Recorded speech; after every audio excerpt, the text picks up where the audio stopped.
This is where the fun begins.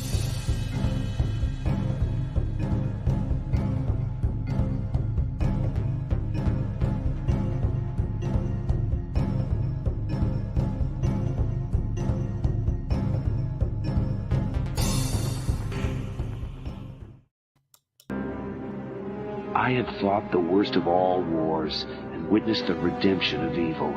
I have seen balance restored to the Force.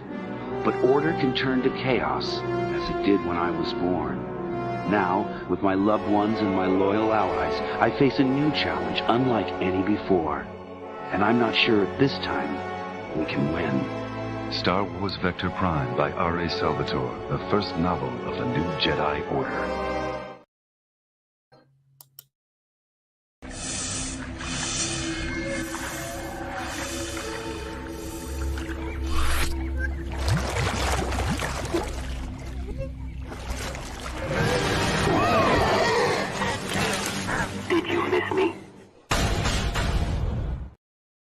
Hi, everyone, and good morning to Thursday morning Caf Chat.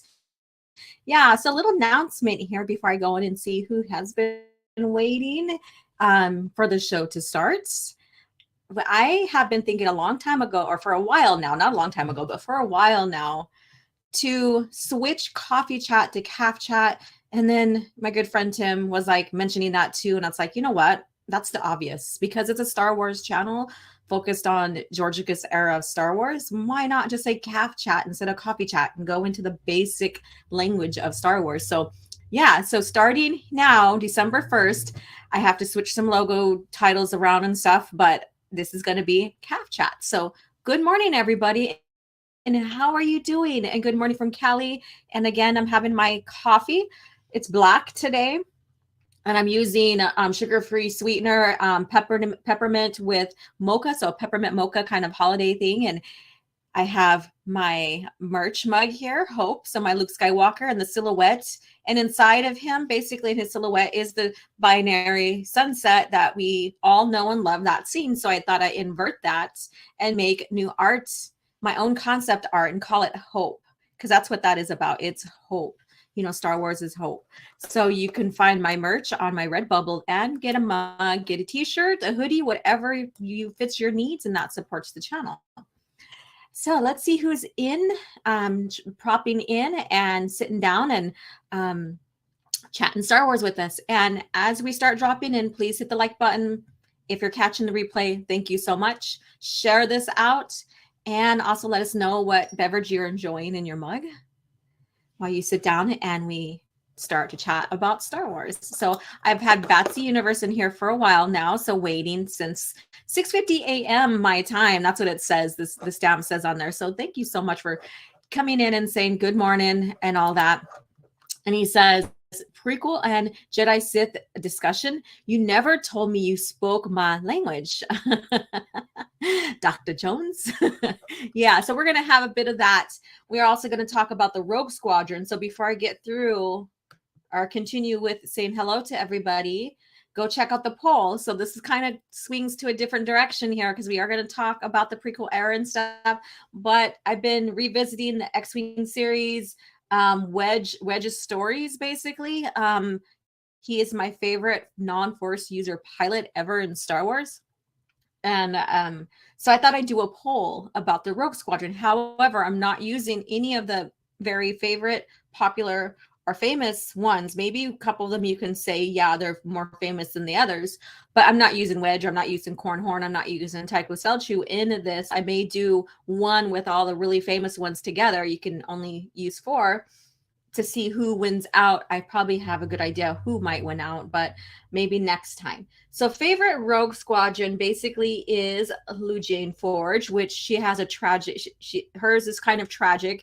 She's the one that wants everybody to get along, like, and solves problems and keeps them glued together. So her death, really impacted the squadron in the early, the formation and training and stuff like that. She died at Borlace. Then we have Hobby. So everybody knows who Hobby is. Then we have Gavin Darklighter.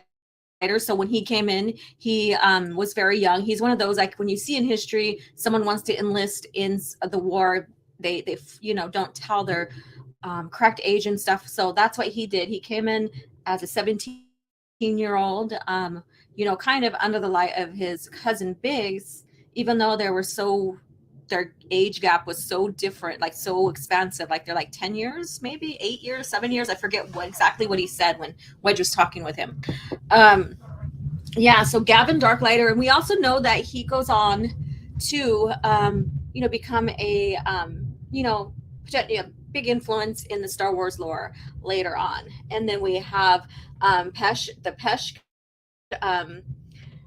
and basically that was basically Gavin's love interest during that time frame, and she's Bothan, and she basically gives up her I want to say Bothan ways, but she decides to choose who is more loyal to her. She sees the corruptness within the Bothan society, and she'd rather just stay with people who honor her and stuff. So that's just in short. So go ahead and vote. So far, LeJane Forge has 0 votes.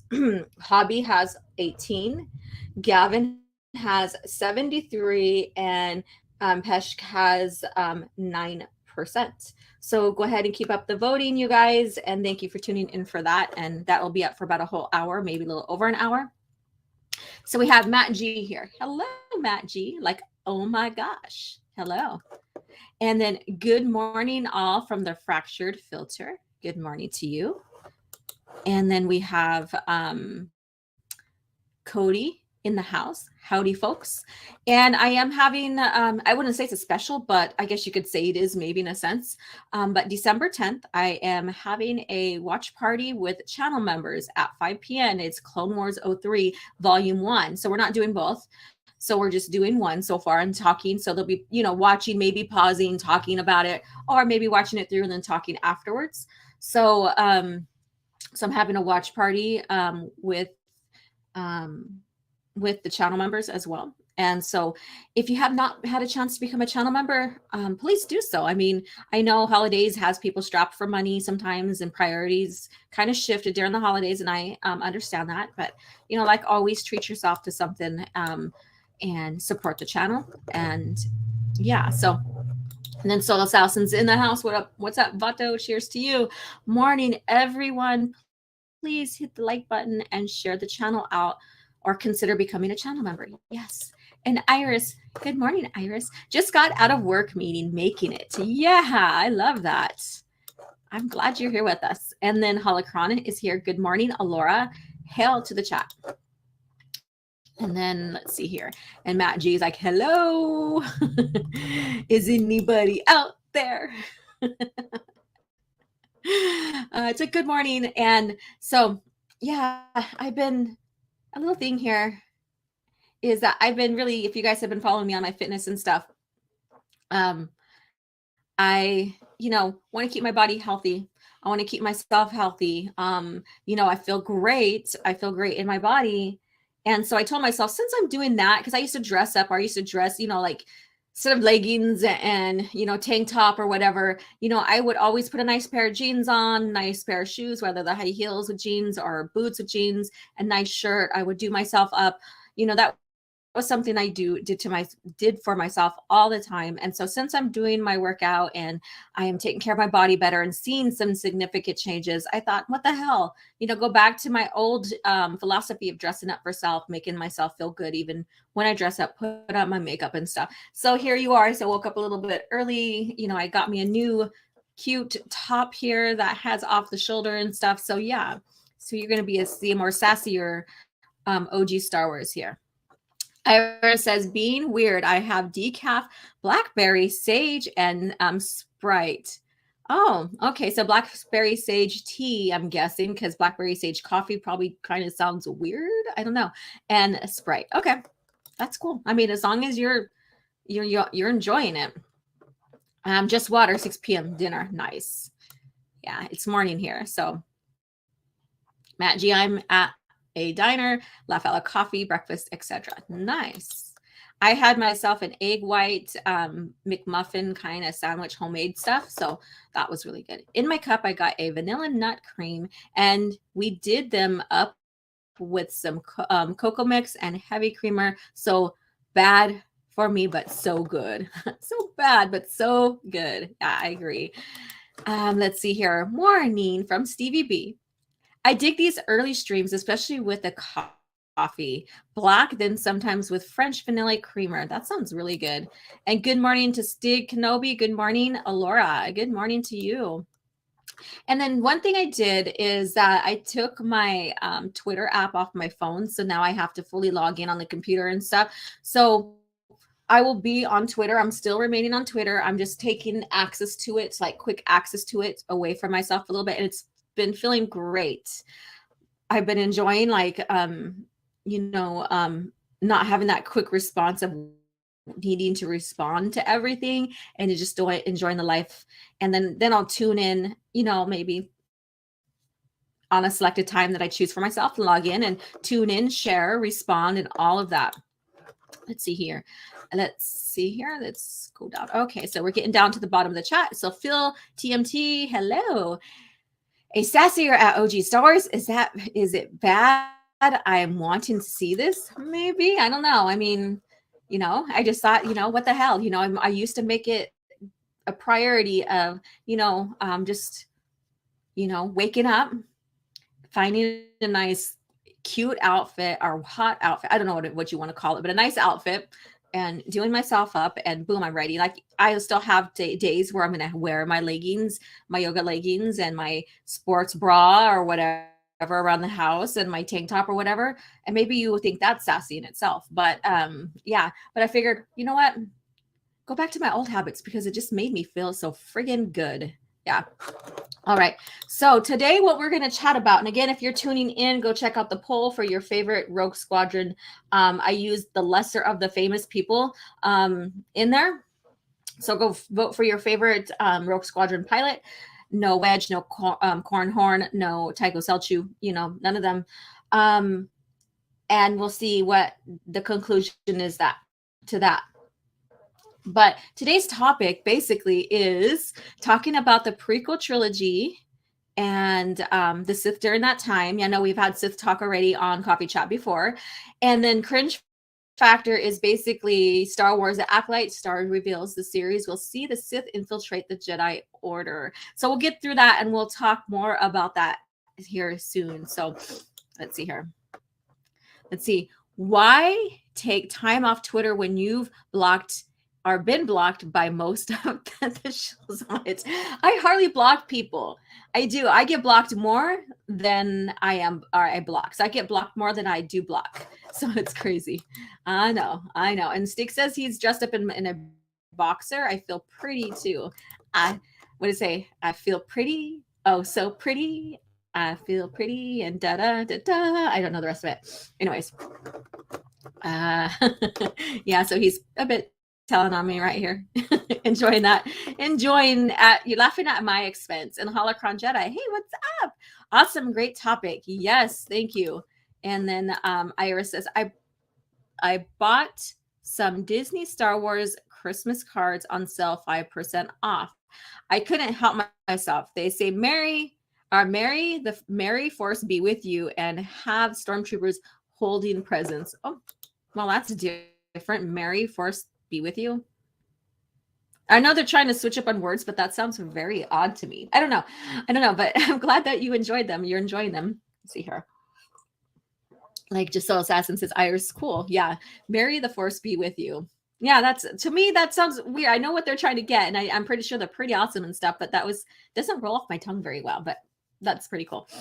All right. Yeah. So, we know that the PT, what led up to the PT, we know that the Jedi, thought that the Sith were basically gone, extinct, maybe, if you want to call it that, for like over 1,000 years, so we have the Bane trilogy, the Rule 2 that formed, and then, events that made it look like the Sith became extinct. So just in short, I'm like just condensing it down. And so, the Jedi basically just still prepared for the fact, prepared the Jedi, as Yoda said in Revenge of the Sith novel, prepare the Jedi to fight the Sith of the past, the Sith that he knew of when he was in the Order, when he was younger in the Order. And that's what they did. But relatively, they thought the Sith were gone, and but the Sith were basically what you call atoning, kicking back, small little influences here and there that wasn't really noticeable as Sith more than a being like Plagueis. Plagueis, basically end up killing his family, because they had some kind of disease, genetic disease that didn't harm him, but harmed them. And he basically was like, oh, I'll help you out. And so he went to have a scientist, like a medic, find a cure for them. And basically it wasn't really a cure. It was basically their demise. And so he ended up having the family killed because they were shunning him. And you haven't read the Plagueis novel, please go do that. I'm just trying to talk in short here. And but he was influenced after he inherited his father's riches, the bank, and all of that stuff. He was influencing the galaxy as just himself, as Damask. And no one had no idea that he was a Sith, so they were strategically placing themselves to basically get their revenge against the Jedi, revenge of the Sith, right? And then of course we know what happens.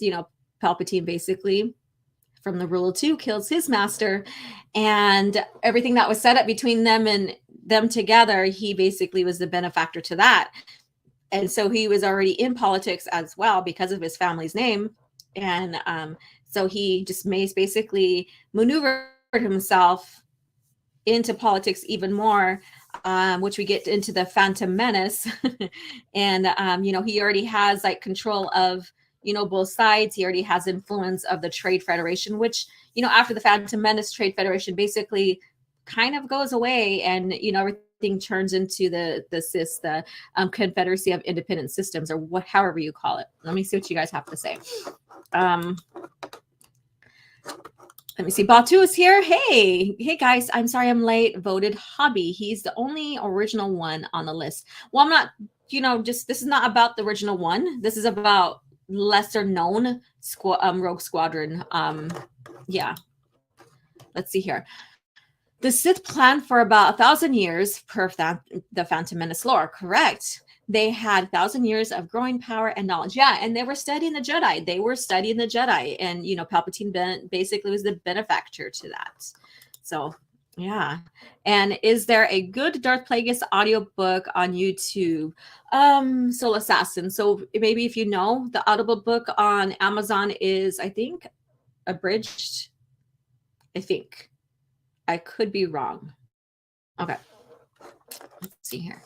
And Jedi, okay, you guys are talking here.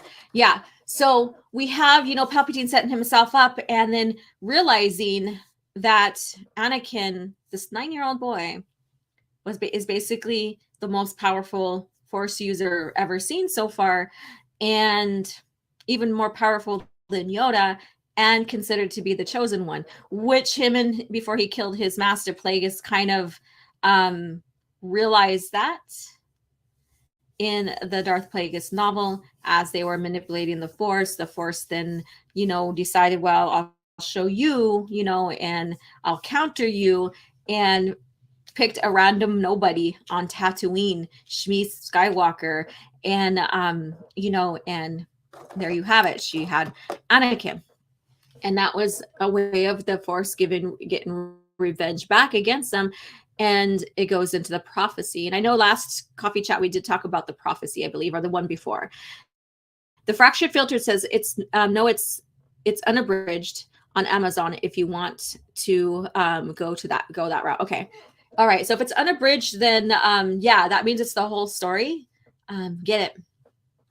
Abridged means that it's very plot heavy. Some details are taken out to keep it seamlessly going. However, some of those small little plots tie in to the bigger plot, and sometimes when you're missing that, not the whole story isn't complete. So that's how I feel about that. Stevie says, talking about the Sith in the past, what's your thoughts on John Jackson Miller's Lost Tribe of the Sith? That's one book I haven't had a chance to read through just yet. But when we see them reappear in Legacy of the Force, Fate of the Jedi, or Legacy, Fate of the Jedi, you kind of get a history there. So I have to finish reading through that one. I haven't done it yet. So I think it's doable. I think that it was planned out so it doesn't hurt the overall lore, because they were stranded on a planet, really no technology to get off. And they just grew as Sith into their own separate type of order, I guess you can say, still with the same Sith philosophies and everything. Yeah, so I think it works. I do. I don't think it hurts the lore whatsoever against the Rule of Two and all that. Okay. Sith allowed the galaxy to forget about them so they could reorganize and weaken the Republic. Correct. And that's what we see. And so today's Cringe Factor, we're going to go into that because the Acolyte movie that is our show, I'm confused on whether it's a show or a movie, but the Acolyte basically is 100 years before the Phantom Menace. So the thing is like they're saying they penetrate, and we'll get into it a little bit more, penetrate the Jedi Order, but that can mean so many things. So we'll get into that. Let me see. Yes, it's an interesting read. Yeah, it is. Yeah. Darth Plagueis is a very good read. Now, when you get into Darth Bane trilogy, I wish they would have done Darth Plagueis trilogy, but maybe they didn't need to spread out the story. Maybe this little condensed version, because you have like the book has timelines in it. So the book has timelines in it. So you get from early years of Plagueis, and then it moves forward into like later, and then you get closer. And then once you get into Palpatine's story, it's like, right before the Phantom Menace and leading into the Phantom Menace. And what's so neat about that book is that book goes into the Phantom Menace because, let me see here. During that time frame, and I thought I pinned down exactly when in that movie Palpatine killed off his master, but now I don't remember. It's been a while since I thought that over. But that novel goes into the movie. Like, I wouldn't say it intrudes in a bad way, but even though we don't see the events, he does kill his master. He does kill Plagueis and becomes, basically the benefactor of all of that. Let's see here. The Force has little revenge, as the rake you stepped on hits you in the head. It's a balance of thing. It's about balance, but it's also the Force basically at one point cut Plagueis off. So yeah, they cut him off, and then, of course, he regains himself. He learns how to, inject or, put more midichlorians in his body to be a little stronger, so he's manipulating the Force. So that's in a sense of it's creating imbalance, yes, but it's also revenge of how towards the two for manipulating the Force and trying to control it. I'm afraid that show is going to be bad. You never know. We might get people say this is the best show ever since Andor. Never know. Only 3 Sith, as far as I know, were ever to infiltrate the Jedi Order: Zana, Palps, and young Maul. So Zana, that was way before the Rule of Two, or that was way in the past. But we're talking about leading up to the Phantom Menace, where there should be no, I want to say there no Sith, but no suspicion of Sith or whatever. Palps, in a sense, his manipulating Anakin, you could say, is an infiltrate, but we'll get into that. And then a young Maul. Yeah, so we'll get into that.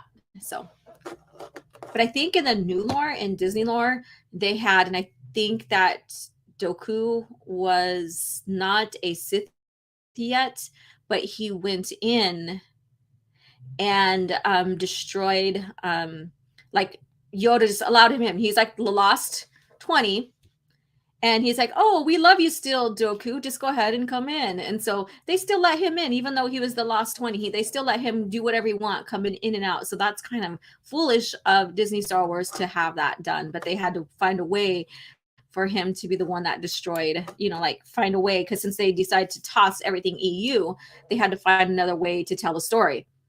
And then Dad Man walking, good morning, good day all. Yes, good day to you. Now, those who are popping in, go check out the poll and vote your favorite Rogue Squadron pilot. This isn't about who was with them first when Luke and Wedge formed the squadron. This is not about that. And so I didn't put the famous ones in there. I did put a couple maybe that are considered a little bit more famous, but not as much, or not as famous as Wedge, Quarren, and Tycho. So I have LaJane Forge. So hers is a tragic ending in there, but she was pivotal on, being the person who keeps the glue, as the glue keeps them together. Then we have Hobby. And of course, we know him from the movie. We know him from the lore, the movies and stuff like that. Gavin Darklighter. So he is Big's cousin. And he basically came in at the age 17, was given a chance. So his story is very, awesome, phenomenal to see. I would have liked to have like his own novel, his solo novel, basically. And then you have Peshk. So basically that is a female Bothan pilot who decides not to side and betray the Rogue Squadron like her uncle Valia wants her to do. So there's a little bit of like drama story behind hers, and she stays loyal. She's also Wedge's wing person. So one of his wings,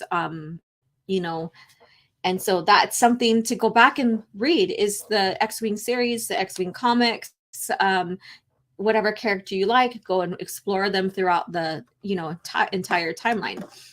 And then Mr. Dystopian, good morning, OG. Well, good morning to you. It's called Acolyte. It's not about Ventress. Well, Acolytes are basically dark side like assassins and stuff. Yeah.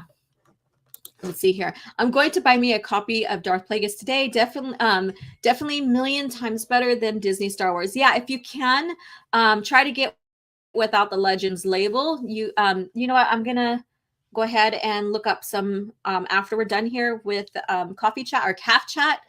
I'm gonna go ahead and share some links to resources where you can find Darth Plagueis novel without the Legends. So if you can hold off for a little bit, I will share that on Twitter.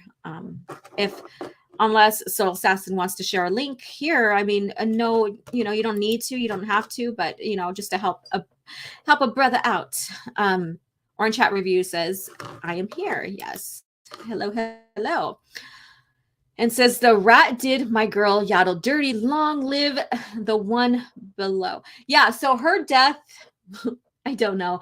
I seen it. I'm like, I don't know. I like her death in original lore where she's saving a planet or a group of people on a planet, and Anakin, she gives her life. So basically, in a nutshell, maybe we'll have a Yaddle talk here soon on Coffee Chat.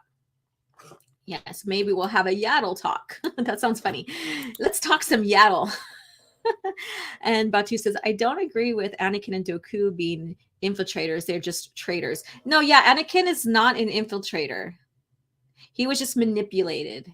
In fact, even this is where I question. We'll get in. So I'll just say this, and then we'll get into the cringe factor, and then we'll go more into the Jedi Sith kind of thing in the PT. But Anakin was manipulated, so he's not an infiltrator. The Jedi Council, very suspicious of Palpatine, so they were aware that Palpatine has too much control, even trying to get control of the Jedi Order and tell them what to do. So this is where I question even Palpatine's Sidious's like infiltration, because they kind of had a control on that in a sense, and they knew the Sith were there now. So they were very suspicious. So this is where I question that. So yeah.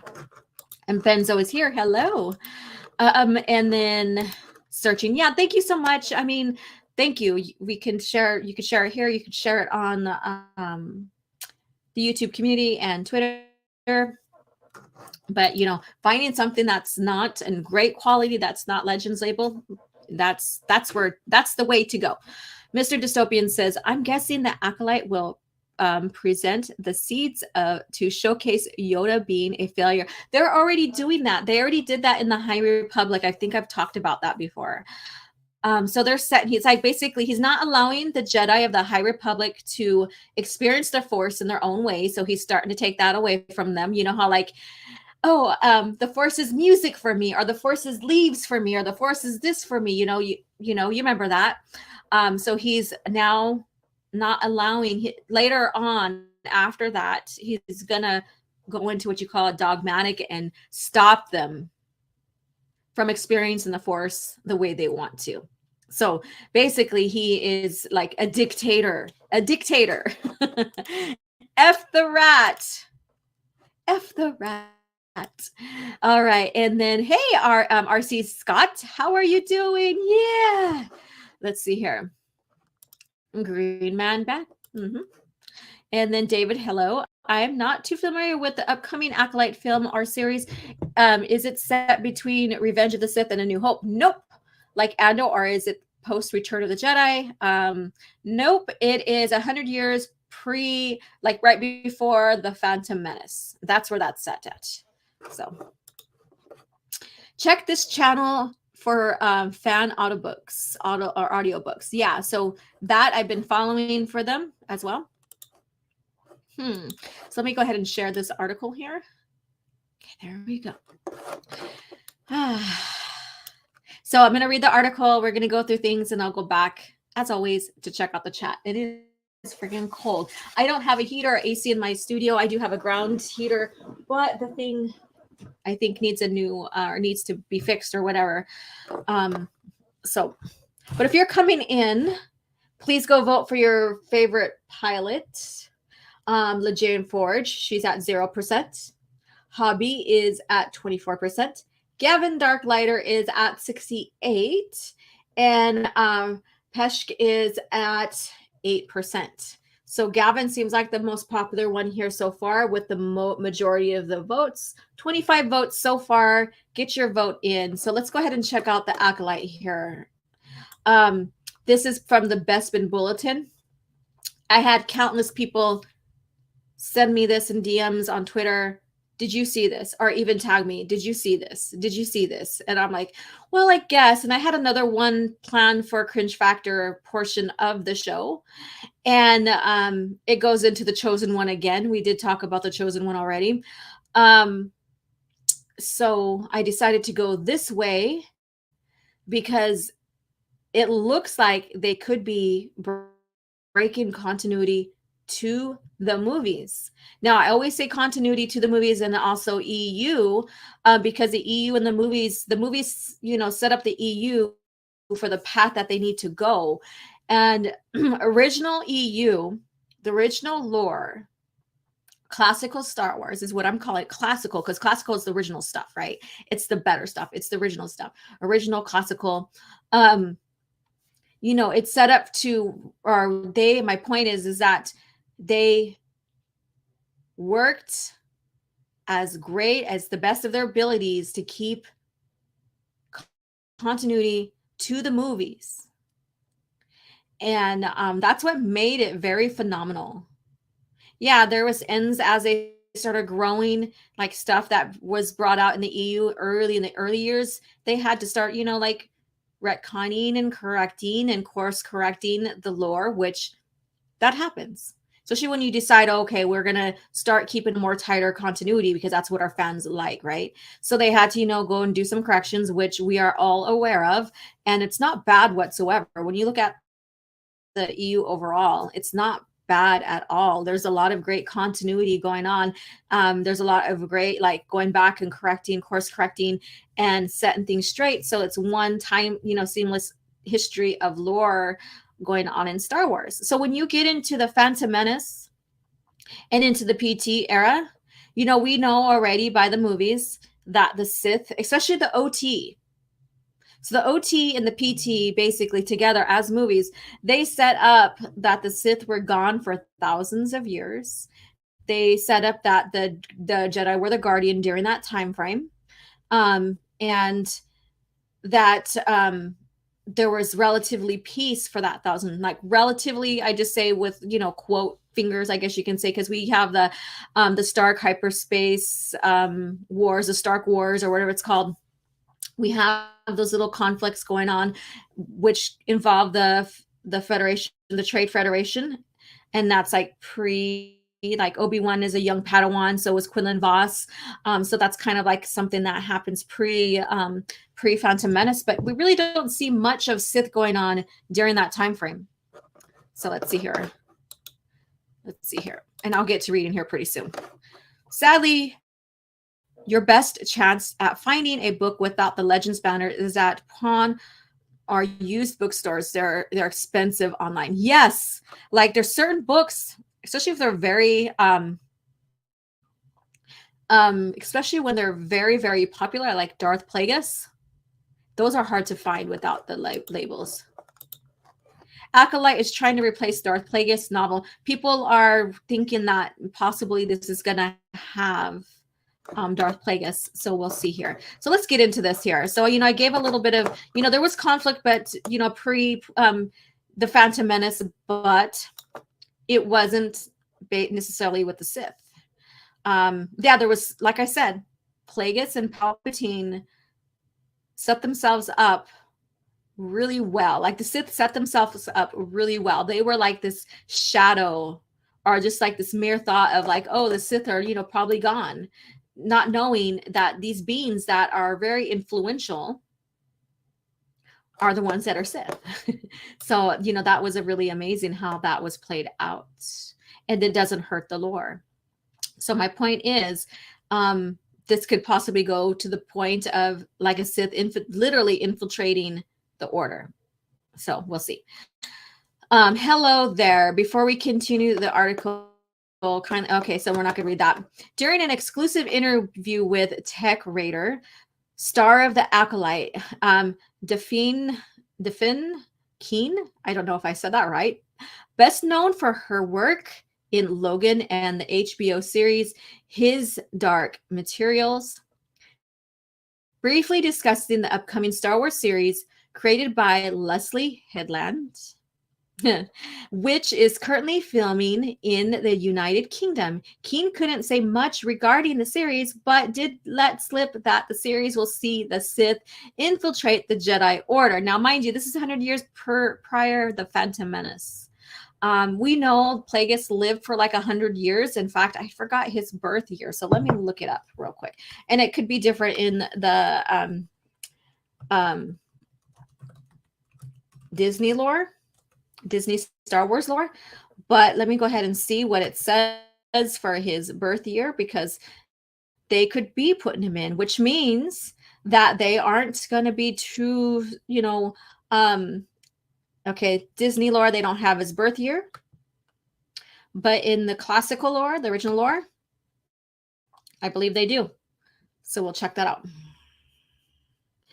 And it is, he was born between 147 to 120 BBY on Megiddo. Excuse me. So he's alive well into that time frame that this is going to talk, this is touch basis on.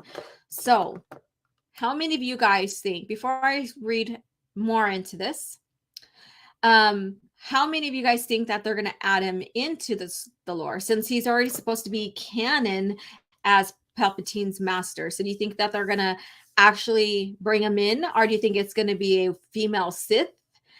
So let me know what you think about this. I can tease that it's a prequel. No, I mean, it is set 100 years before the prequel movies. So there we go. So it's 100 years before the prequel movies.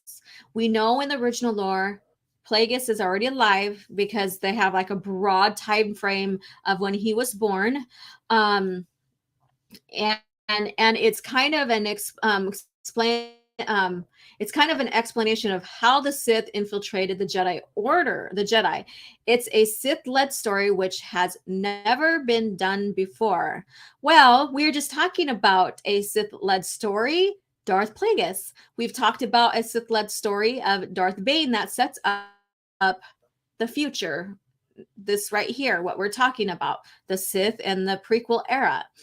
It's been really fun to film. The cast is amazing, and the director and crew are just lovely. The whole experience is wonderful, and I'm already excited for people to see it. And so that is a Dafin Keen. And so they're saying that the Sith infiltrated that early into the lore. Now they're not, she didn't say specifically if it's like manipulating, like how, and like I said, I don't even like when Palpatine manipulated Anakin, that's, I guess you could say, a form of infiltration, but then the Jedi caught on. And during that time, 100 years prior to the Phantom Menace, I would say that the balance of the Force, like the dark side hasn't taken hold just yet, like how they're feeling in the Phantom Menace and the prequel trilogy. So wouldn't they know that there's a dark side's presence influencing them? Because when you get to the Phantom Menace,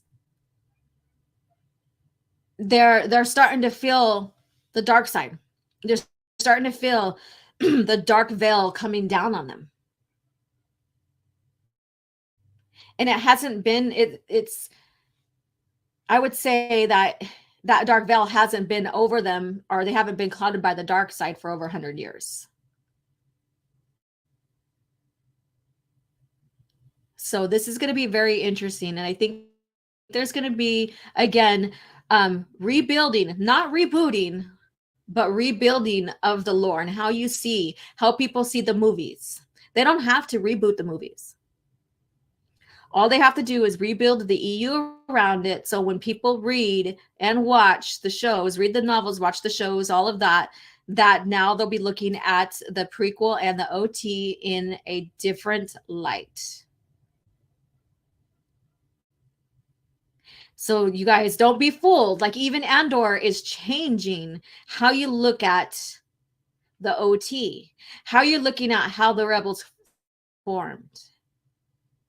And I did share in my YouTube community on Twitter about a few novels that are around that time frame that you can pick up and read if you want to learn more about how the rebels formed. They, and Andor can't even keep in continuity with their own rebel cartoon, but I'm not here to discuss that. Just in general, that's what I'm sharing. So let's go on. I am sure Keen's comments will most certainly excite Star Wars fans. So are you guys excited? Does that excite you, my fellow Star Wars fans? Does that make you excited? And that they'll come up with some pretty exciting theories regarding the information shared. Keen's comment about the Sith infiltrating the Jedi will surely lead fans to think the Emperor Palpatine and his master, Darth Plagueis, as the former rose to power through the Senate and remained close to the Jedi. So the thing is, and this is where I'm going to get into where the Jedi were seeing that Palpatine was having too much power, but they knew the Sith were already, the Sith were back again, basically. And so Anakin was being used by both. They wanted Anakin to spy, and Palpatine wanted Anakin to basically spy as well. So the Jedi had their suspicions. So how, when you consider infiltration, they have to be clueless. And so they already have their suspicions. So I'm just like wondering where they're going with this. And does it really matter, since we are Star Wars fans of the George Lucas era, or do we care enough to know and suspect that they're rebuilding and changing how you see the movies? And yes, we can discuss that. Hard to change how I look at the movies when I don't pay attention to the Disney fake Star Wars. Yeah. And you have to kind of put on those blinders in a sense and know that this is not the classical Star Wars, and that you can look at it like very rich fan material, I guess you could say, which I wouldn't even know if you want to call them fans. I don't know, Disney fans. So Assassin says the Jedi felt the dark side when Darth Tenebrous and his master tried to parse the Force or pierce the Force, thus allowing the Jedi to sense them. Yeah, and I was going to bring that up. Excuse me. Yeah, and that's the thing, so they can feel, like, even when you go into years and years later, when Jason brings in Lumaya into the temple and they encounter Luke, and Jason's testing Lumaya, and Luke can still sense a dark side, like something very faint. But because she has she put on some sort of, and I don't have the proper Force name ability for this, but she disguised herself in the Force, even though he had a hint of like something peculiar, something slightly dark, all of that. Yeah. Let me take a sip here. It's assumed loosely by Lucas that Anakin was created by the Force to combat the growing imbalance in the Force, which was the Sith rising. So yeah, it was in the movies. It's shared in the movies, and he did state in interviews what that balance was as the chosen one. And even the Jedi talk about it, but they're skeptical because they're like, that's just how they were. They didn't believe, or they didn't want to believe. So they were kind of like, oh, well, maybe we read that wrong, kind of deal, which puts a little bit more drama and stuff into that little arc there. To find in you the truth that your senses have been veiled by the dark side, you have to be willing to see it. You have to admit you've been fooled. That's very difficult. Look at today's politics. Hello, Miss Martin Muse. A little hand wave and a rose. How are you doing? How is everything going for you? And what did you think of Tales of the Jedi? Okay, so the original Tales of the Jedi, I'm getting through some of the comics. Like I said, like if you follow me here, you know that I hardly picked up, if at all, the comics of Star Wars. So I've been reading through. So it's been fun rediscovering Star Wars in the comics. So maybe I'll do a review on them. I haven't done a review video on any of the novels or comics in a long time. So maybe I'll do a review on them and get back to you guys on that. Let's see here. Disney. All right. Okay, let's see. Where did I leave off at? Oh, yeah. Like, I'm sure it'll make Star Wars fans excited, basically, regarding the information shared. Keen's comment about the Sith infiltrating the Jedi will surely lead fans to think Emperor Palpatine and his master, Darth Plagueis, as a farmer, rose to power through the Senate and remain close to the Jedi, while manipulating and executing his sinister plan in the shadows. Fans have been asking for Plagueis content for years and had hoped to see Sith Lord appear in live actions one day. And through Keen, though Keen does not utter his name, I'm sure her comments and the series being set a century before the events of the Phantom Menace will get fans' minds racing. Now, I don't want to see Plagueis brought in. They already basically kept him as Palpatine's master, so he is technically, I wouldn't say canon, because canon is original classical stars, so basically a part of their lore. Currently, the only additional information regarding the plot of the Acolyte comes from the synopsis, which was released earlier this month and reads as follows. And then I think we'll conclude after this. The series described a mystery thriller will take viewers into a galaxy of shadowy secrets and emerging dark side powers during the final days of the High Republic, as we follow a former Padawan and her Jedi Master investigating a series of crimes committed by sinister forces. So there you go. That's what that's going to be about. So it's going to be a mystery trying to solve like where this dark side, where these crimes are being committed, you know, where this dark side energy is coming from, I guess. And there you have it. So if the Sith is infiltrating already, in a sense, the Jedi Order at the time, then why does it seem like they forget once we get into the PT? Wouldn't they have learned already? Are they saying that the Sith had control of them even 100 years prior? See, that doesn't make sense. When during that time frame when you get Tenebris and, you know, Plagueis and stuff like that, they are still working in the shadows. They are still trying to manipulate and find a way to defeat the Jedi. You know, and yeah, so that's where the question lies. Remember when fans asked the Lucasfilm writers about Plagueis and they pretended not to know? Pepperidge Farms remembers.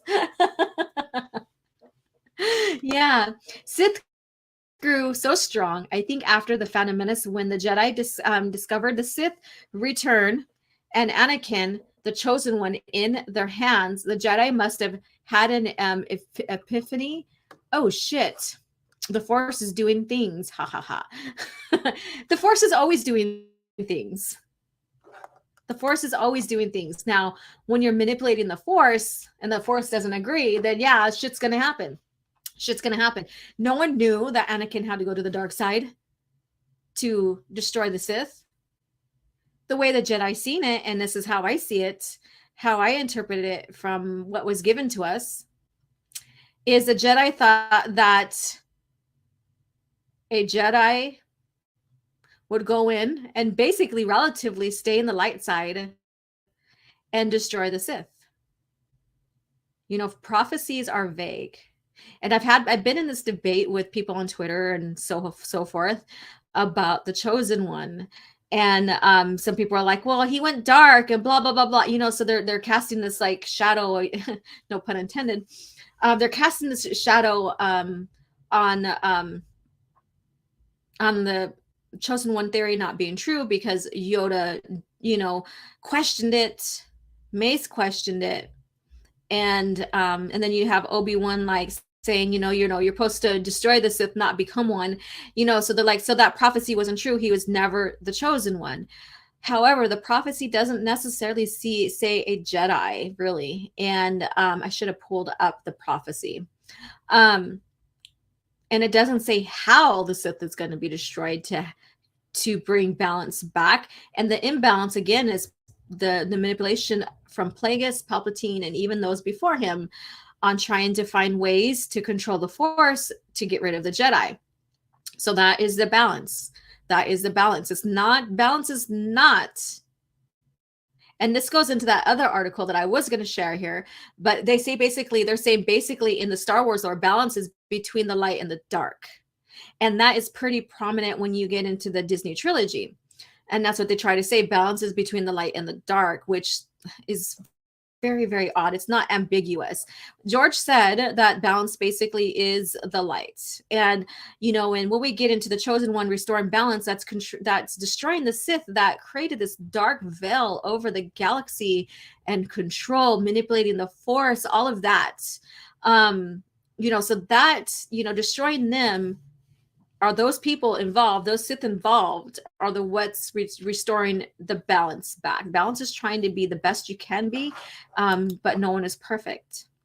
And Matthew is here. Hey, how you doing? Halakondretta says, the Shadow Hunter was awesome. Yeah.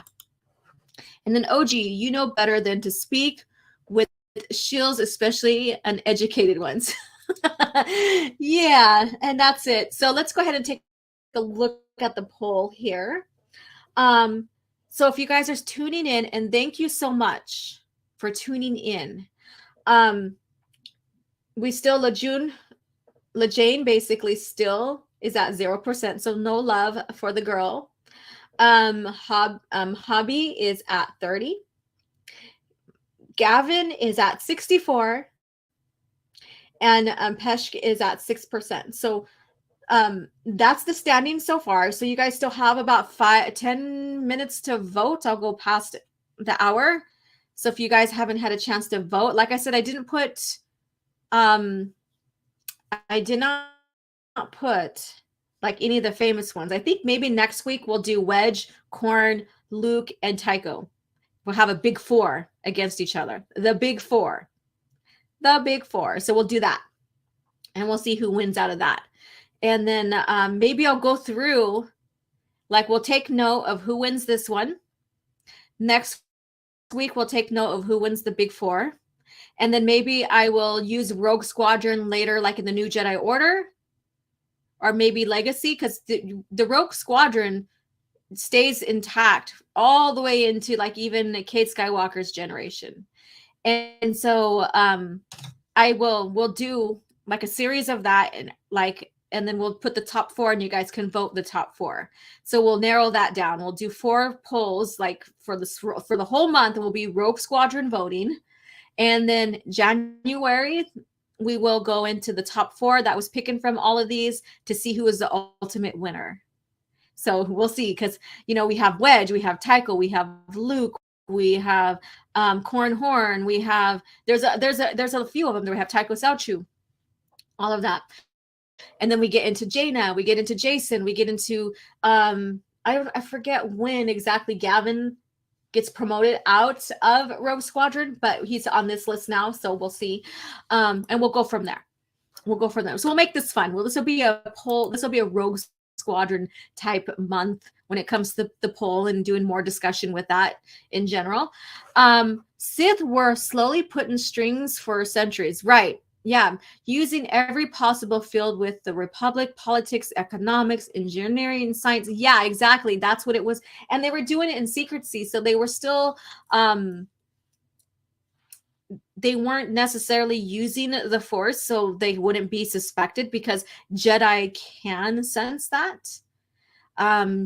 Just like Soul Assassin says, Tenebris, was kind of discovered in a sense, or was felt in a way when he started, manipulating the Force a little bit. So they were very smart. Very, very smart. And Becky's here. Hey, everyone. Hello. How are you doing, darling? And what are you enjoying in your mug today, or your beverage? All right, Dead Man. Thank you for stopping in. Gotta run. Been great lurking. It's always wonderful to have you here. Tycho Salchu. If you haven't heard of Tycho Salchu, he's one of the prominent Rogue Squadrons, and he's the one that helped destroy the second Death Star. He's one of the survivors. Yep. Please hit the like button. Yes. Wedge. Yeah, I know Wedge is not on there. He'll be on there next Thursday for the big four. It'll be Wedge, Tycho, Luke, and who else did I say? Did I say Corn? I don't think I said Corn. But yeah, we'll have a big four. Wedge, Tycho, Luke, and I forgot. I don't know. Was it Corn that I said? I don't know. I don't consider him one of the big fours. Let's see here. OG Star Wars. Did you watch Tales of the Jedi? I've seen some clips when I did research and stuff. What do you think about the Doku episodes? In a way, they try to keep a little bit in continuity with the original lore. But then there's some things I disagree on too. Like Yoda allowing him in to come in and out of the order because, Doku was so good, even though he's considered a lost 20. A lost 20 is someone that just leaves and never returns. So they kind of got that wrong. Water is my drink. That's good. Stay hydrated. Good day, y'all. Gold Peak Tea. Fook Norris, how are you doing? Yeah, and Porkins needs love. Tycho was captured by the Empire at, yep. He was, and he escaped. And that story in the X-Wings of him, being under watch, under guard during that time because they were afraid that he would still in control, mind control and stuff, was very interesting in the X-Wing series. Very interesting. Tales of the Jedi had least felt more like Star Wars than Blonder. I don't know. There's some of it, it's like, I guess because you've seen original characters, maybe. I don't know. I don't know. So let's see here. And we're just coming up on the hour. Wow. We're going to cut the stream shorter today. I have things to do. I still have somewhere to be soon. So, but again, if you guys have any questions about the Rogue Squadron, since we're discussing that a little bit, go ahead and share. Any questions about the PT era and leading up into that, go ahead and share. I'm going to go ahead and get ready to close this poll down in 5 more minutes. 5 more minutes to vote. Let's see here.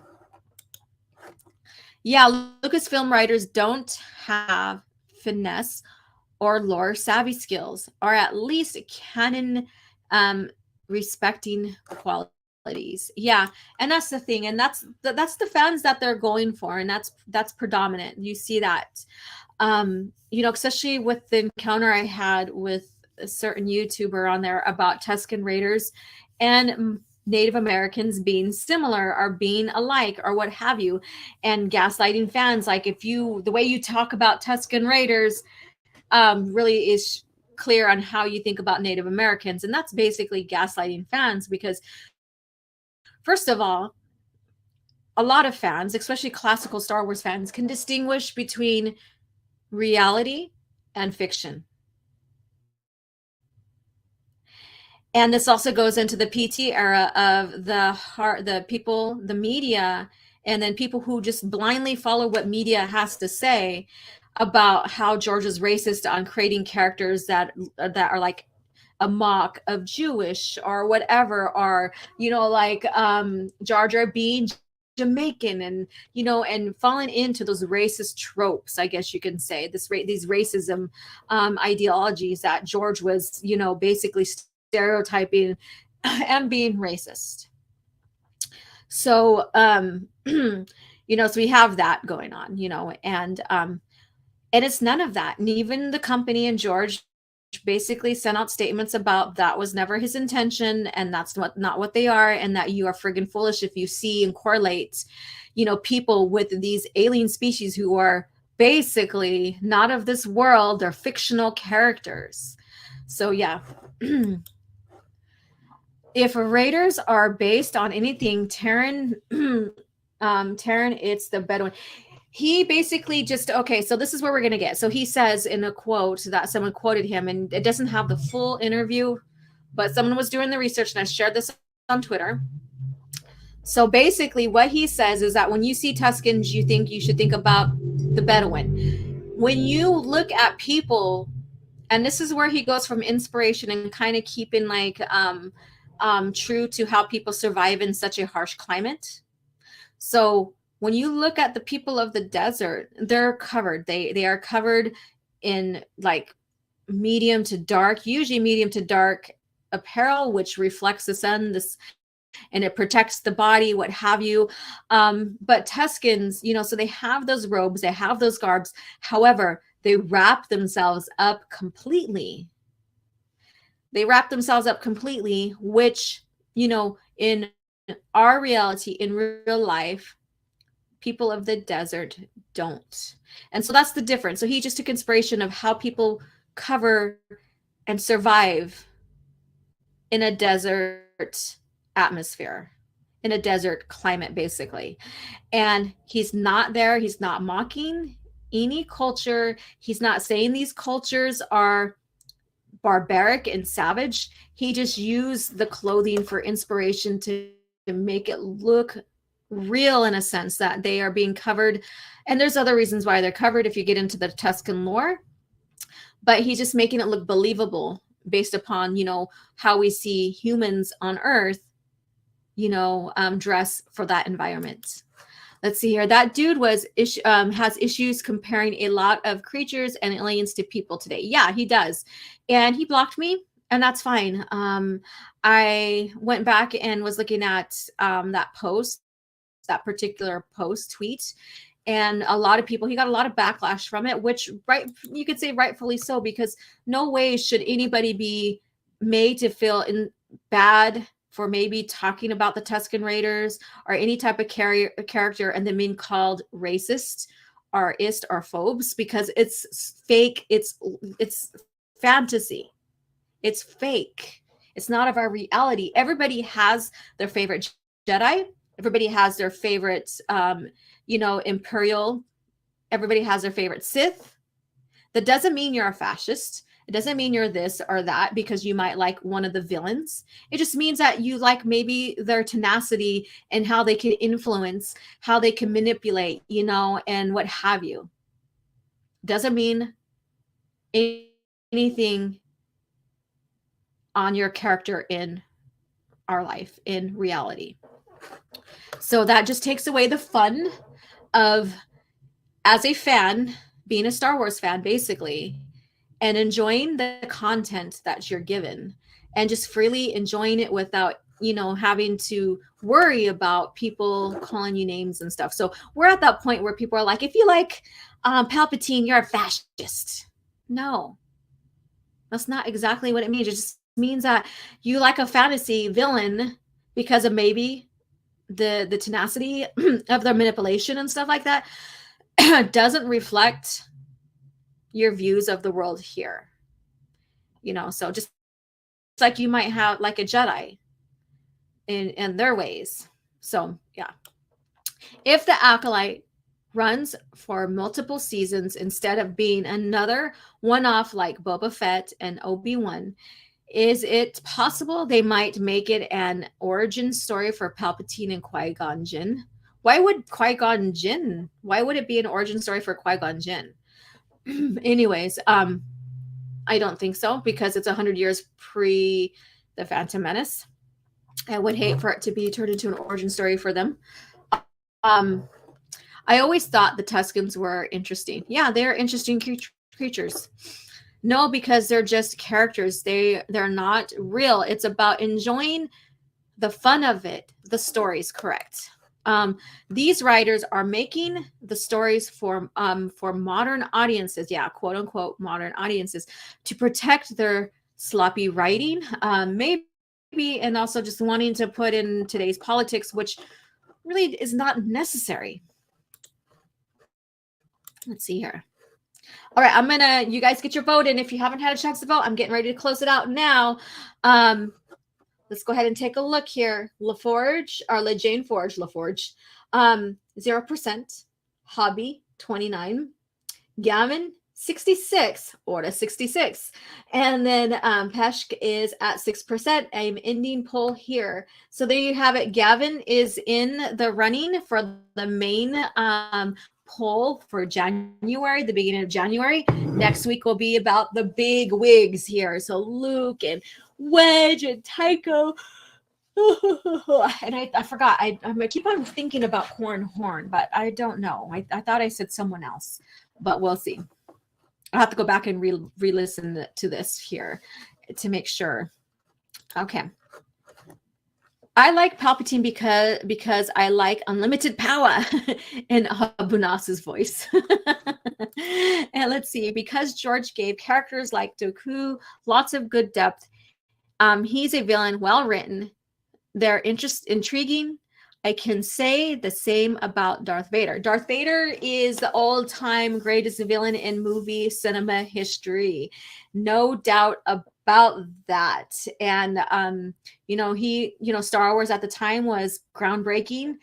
George didn't want to go to a dystopian type story. He wanted a story to give hope during the time they were in the 70s, like the late 70s going into the 80s. And he wanted, something where people can aspire to look at a hero and a fun story of good versus bad, and that's what he gave us. And then later on, when the PT came out, he just basically gave the backstory to Vader. And that in itself turned out amazing. We got to see more Sith history. We got to see how the Jedi fell and almost became extinct, and and then the rise of Luke Skywalker with the new Jedi Order. So we got to see all of that come into light. And so I think it's a very great story, and expands out into the EU, like expanded out into other medias, like the games, the comics, the novels, all of that, in such a wonderful way that kept people interested for a very, very long time. Let me remove this stupid article. There you go. Hello, everyone. Let me see here. Because George gave characters like, okay, I read that one already. I would put Pesh Kraken in another rogue bracket. Yeah, we'll see. Let's see here. I'm trying to figure out who the hell I was talking about. Did I really say Corn with the big four? No, Biggs Darklighter. So Biggs, Luke, Wedge, and Tycho. Those. So Biggs, Luke, Tycho, Wedge. So there you go. So that's it. So we have both Darklighters will be maybe on it together, maybe not. I won't share my predictions on who will win the big four. But it might be a close race. It might be a close race because Tycho is a favorite. Wedge is absolutely a favorite. His story, he was a supportive role character. But his story really took off in the EU. So his story took off in the EU, and they just Stackpole and just wrote his character so well, made him so interesting. And then you have Tycho, and of course Luke and Biggs, who we get his backstory in the EU as well. But his journey ends, after A New Hope at the Battle of Yavin. So that's kind of sad. What the hell, Soul Assassin? Come on, we all know Rey is the best rogue member, even if she wasn't part of it. Oh my god. Shit. So since we're still talking about the PT as well, share with me in the comments, what is your favorite PT story? And it could even go into the Republic comics that happened during the Clone Wars era between Attack of the Clones and Revenge of the Sith. So let me know, what is your favorite PT story? It could be even a brief little bit clip from the movies or what have you. And then Jim, hello. I find the Tusken Raiders Native American comparison a little foolish in my opinion, mainly because tribes have different cultures, like comparing the Cherokee to the Hawaiians. Correct. And when you get into the Tusken lore, they all believe the same. They had the same beliefs. You were killed if you weren't able to recite and know your lore and history. So I think there was some kind of song dance kind of thing. I'm not too for sure. Don't quote me on it. It's been a while since I got into the Tusken lore. But you were killed if you messed up. Yeah. You weren't deemed worthy. You weren't worthy, so you were killed. So, I mean, but they all believed. They had their myths with the sons, the twin sons, and why they cover up, all of that. Laugh out loud soul. Yeah. So share with me, you guys, what is your favorite PT era story? It could be the comics, it could be a novel, it could be like a scene in the novel, the movies, the comics that you really, really liked. So let me know. Give you guys some time to bring that up. Let's see here. And as for me, it's so hard to decide. It is really, really hard to decide, especially when you have the Republic comics that were friggin' epic. Yeah, that's a tough one. That's a tough one. So I don't blame you guys for not like having a hard time to decide. The 2003 Clone Wars is my favorite. And as you are saying that, as people are deciding what their favorite story is, December 10th at 5 p.m., channel members, I will gather with channel members to have a watch party of the Clone Wars Volume 1. So the first half of the Clone Wars 03, Tartakovsky's. So if you haven't had a chance to become a channel member, what are you waiting for? What are you waiting for? And speaking of like announcements, I was hoping to have my little commercial type announcement up on my channel today or by last night, but that didn't happen. But I am coming out with a new series, and it's going to be educational, so it's going to be pre-recorded. However, some of the highlights will be spoken about in Caf Chat as well, so that we can talk together about the art of Star Wars, the concept art that helped with the world building. So stay tuned for that. I'm pretty much excited about it. And so that will be coming up here shortly.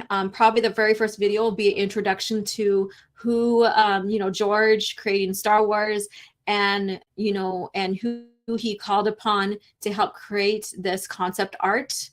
And then the next one will start getting into more of installment of those concept arts and more into an educational part. So stay tuned for that as well. I'm super excited. I am really excited to bring something different regarding Star Wars, getting into the world building when it comes to concept art. Let's see here. The Tuscans passed their history orally. Yeah, and any mistakes is a death sentence and a curse to the tribe, correct? What do Tusken Raiders call themselves? Just curious. What is their native name? I think it starts with a G. I think it starts with a G. I think it might be on my little short history EU short that I did on them. But I think it starts with a G.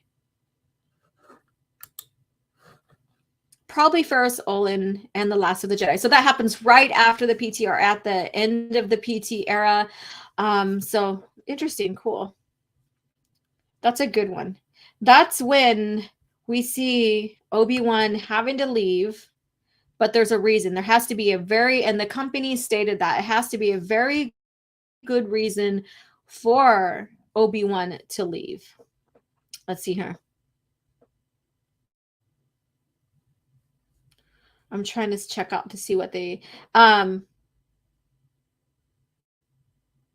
Gorfa? I think they were called Gorfa, I believe, at one point. But yeah, let's see here. Yeah, so with Obi-Wan, basically, the company said that he never leaves, and there has to be an absolute good reason for him to leave Tatooine. And then after they allowed him to leave, they're like, no more. So, if you're not familiar with The Last of the Jedi, he leaves to help Ferris Olin. Like, he senses something in the Force, talks with Qui-Gon. Qui-Gon goes, you need to do this because, this also goes into your mission, your current mission of staying here on Tatooine. And he finds out that the Imperials are very suspicious and investigating Padme's death, and that taken them to Polis Massa. So basically, he is fighting against time to get there to make sure any records that remain of the twins' birth are destroyed. So that was protecting both of them, not only Luke, but both of them, making sure all ends were taken care of when it came to that. Let me see here. Favorite prequel era story, Republic Comics, and any novel by Michael Reeves. Awesome. Okay, I remember my brother and me would record the Clone Wars. So the 03 Clone Wars should have the tapes somewhere, laugh out loud. Yeah, I remember watching them as they were coming out. I never had the VHS, but I do have now the DVD. I'm going to listen to Kenobi audiobook today. Awesome. That's a great listen. I love the story. Some people like Greg, our Tuscan Bob, basically don't care for it. He thinks it's too slow, which, more power to him, and I get that. Yeah. Tuscan Raider lore. And then get up there. History of the gaffy stick. Yeah. So the gaffy stick there. Yeah. So it's very interesting, how Disney change the Tuscans in the lore, how someone gets the wood, I guess you could say, for the gaffy stick. So it's all just like, it all goes into this, I don't know, mysterious, mystical, get high, you know, on the desert to find your weapon, whatever. And I think it's stupid. I really, really think it's stupid. Yeah. So if anybody else wants to share any PT story that, or anything in the PT era that they liked, like their favorite story, what have you, don't have to put a full description. You just can name it. As for me, this goes into the Clone Wars part of the PT. I'm going to go with, because I like Quinlan Voss's story. The Stark Hyperspace War or conflict is like so it's going into the PT era, so I'm not going to use that. However, you know, even though I like Voss's story, I'm going to go into the Battle of Jabim, because that shared how bad the Clone Wars was going. Like, there was great loss during that time. That story was so good. As a comic, I just can only imagine if it was a novel. On the details, like seeing these Padawans die, seeing Anakin in conflict, especially towards the end when they're leaving Jabim and he is like torn between staying with the people, the natives of Jabim, and going on Palpatine's order, and how that made him out to be a villain in the people of Jabim's eyes. And since then, and you know, he's already thought that he lost his master. He thought Obi-Wan died, and all of that. And then there's, you know, repercussion consequences of Battle of Jabim later on when Luke goes back and visits the planet with Leia, when they're seeking to give them help and bringing them into the New Republic or into the forces of the Rebel Alliance and stuff like that. So very, very compelling, dark story for that one. And I have people zipping around on their quads because they always know when I'm going to live stream and they just want to zip around on their quads. Let's see here. Quinlan Voss was a favorite of mine in Dark Horse Comics, correct? He is a freaking amazing. I like how the Darth Plagueis book talked about so many things. It's also had part of Darth Maul Shadowhunter in it. Yeah. So there's like I said, there's that synergy, that synergy of, you know, keeping continuity as well. And thank you so much, Soul Assassin. Battle Jabim 1 and 2 coffee chat. Yeah. So those who are tuning in, so we're going to end up closing down here now because, like I said, I have to be somewhere. So we are going to be, this is going to be called Caf Chat from now on. So you're going to hear me slip because I'm so used to saying coffee chat. So you'll hear those slips. However, I've been thinking about this for a long time now, long time coming. And then my friend Tim was like on Twitter, you should just go and name it Caf Chat.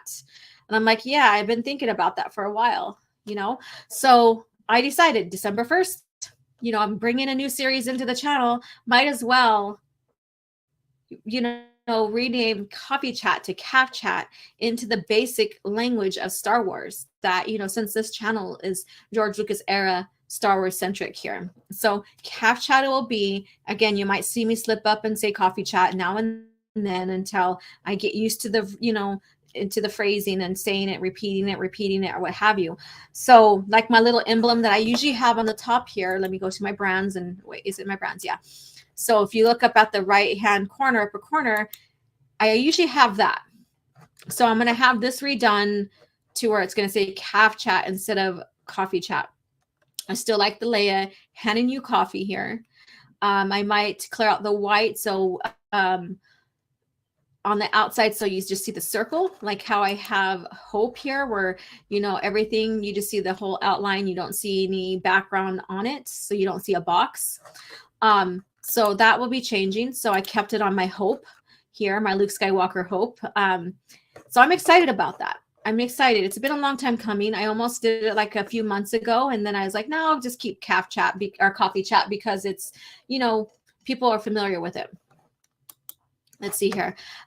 Cloak of Deception is a really good too. And I just realized that that's how you do a good Star Wars political drama, not and or correct. That's another thing too.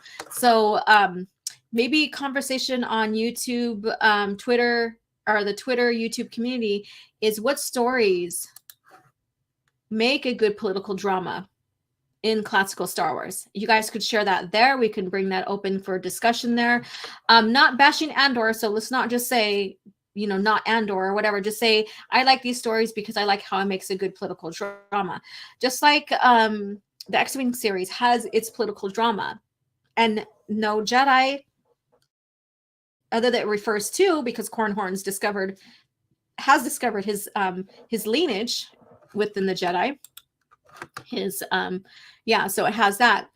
So let's share that in the YouTube community. Soul Assassin says all the ladies go crazy for a Jedi who goes sleeveless. Yeah, Cade Skywalker is another one, right? And then sometimes you'll see Luke without his sleeves too, and some of them too. Well, that's awesome. Yeah, thank you so much. Thank you. I like it because I drink tea. I don't know. Let me see. Did you say something prior to that? Yeah. And let's see here. I like how Darth Plagueis book. Oh, yeah, I already read that. I'm just going through here. All right, let's scroll down. Woo, okay, now it jumped on me. Hey, OG, may I send you a message about some Star Wars info? Yeah, feel free to, and I'll go and log in after this and check it out before I head out. Like I said, you may not be here for the announcement. I took the Twitter app off my phone just to free up some more time so I'm not quickly responding to everything that's going on Twitter. That keeps you in a fight, flight type of response. Like when you hear your phone go off, you're like, oh, I got to answer. It takes away from precious time, with being in the present moment with family, friends, and what have you. So I'll be logging in from time to time. So you may not see me post a lot, which is fine. And it's been quite good getting that time to really decorate the house and get ready for the holidays too. Soul Assassin says, am I the first only one who noticed Tim painted his office to look like the throne room from The Last Jedi? He painted it.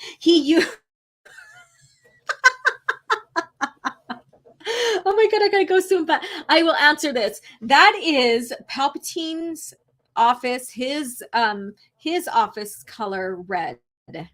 So when you go look at the Revenge of the Sith and you look at the red parts of his office, that's the color. So it's not supposed to be that. Oh my God, I could just hear him now. Caf Chat sounds more unique. Yes, it does. Thank you. All right, you guys. And of course.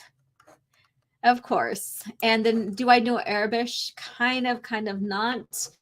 I do recognize OG Star Wars and Arabic and stuff. So love the politics in Star Wars. Feels real and organic and don't get the normies hate.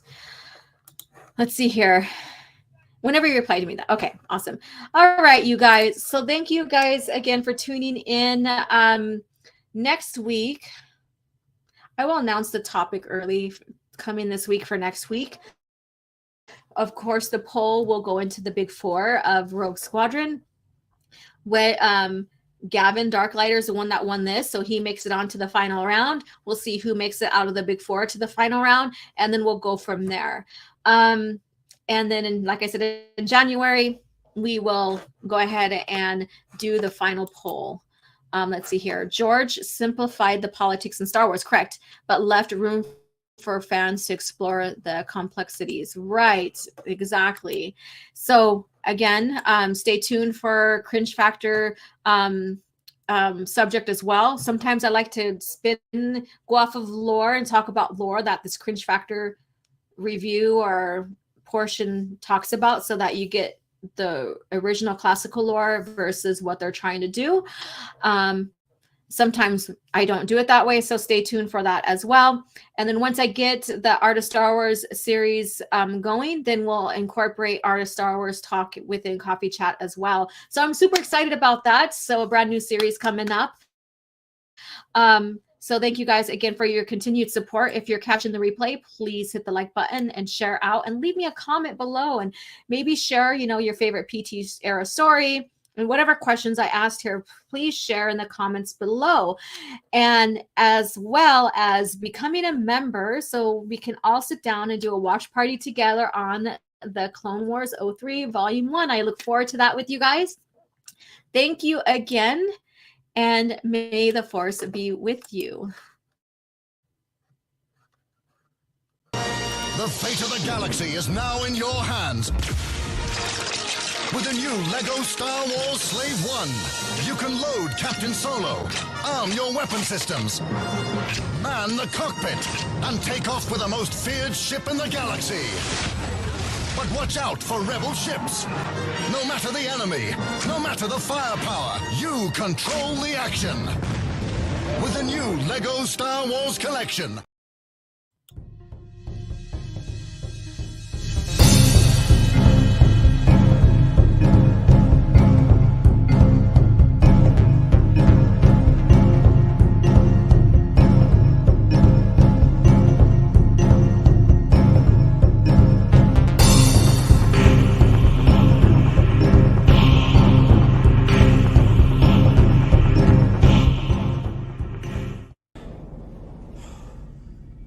Another happy landing.